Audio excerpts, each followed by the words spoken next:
On the morning of 10th August 2024, at around 7:40 a.m., a quiet morning turned into a disaster. Right here, a landfill garbage neglected for years finally collapsed. Children, mothers, fathers never seen again. Government only managed to discover 34 bodies, but when you speak to the locals here, they tell you hundreds more have never been seen again. What is not said loud that this was not just another accident. This was murder by neglect. At Agora Center for Research, we decided to take a dig into this matter. According to a study done by Kiteezi in 2008 to the World Bank on the landfill gas extraction project, it showed that this landfill was supposed to reach its capacity in 2010. However, this landfill remained in operation up to 2024, 14 years later. According to the Auditor General's report of 2011-2012, which was also captured by the Public Accounts Committee of KCCA, that was this past week presented before COSASE Committee of Parliament, it was also realized that the weighbridge which was stationed at Kiteezi landfill was stolen by officials of KCCA and sold in Rwanda. One wonders why after 14 years of this place reaching its full capacity, government did not decommission and set up an alternative landfill site. What's more concerning is that this collapse was seen coming.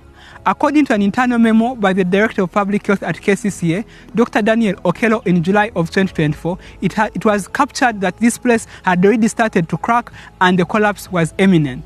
But also, earlier in January of 2024, the Lord Mayor visited this site and said that this was a ticking time bomb. And indeed, after 7 months, that bomb exploded.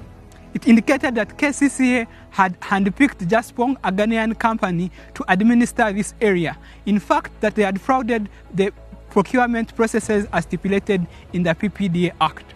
And surprisingly, in February, this place caught fire.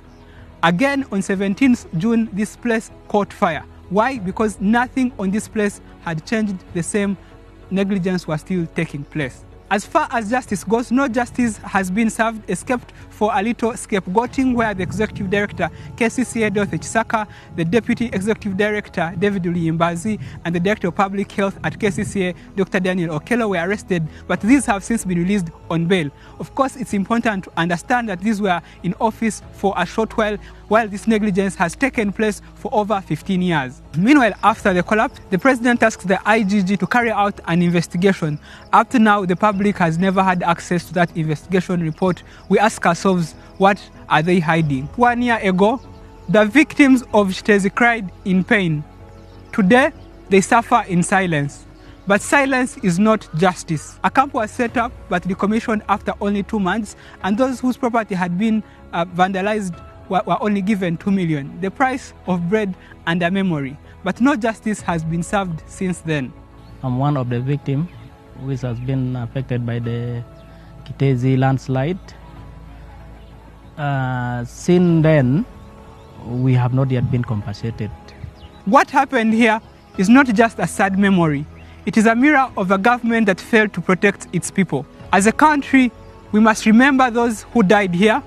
We must continue to stand with the survivors and demand that those truly accountable be held to total account.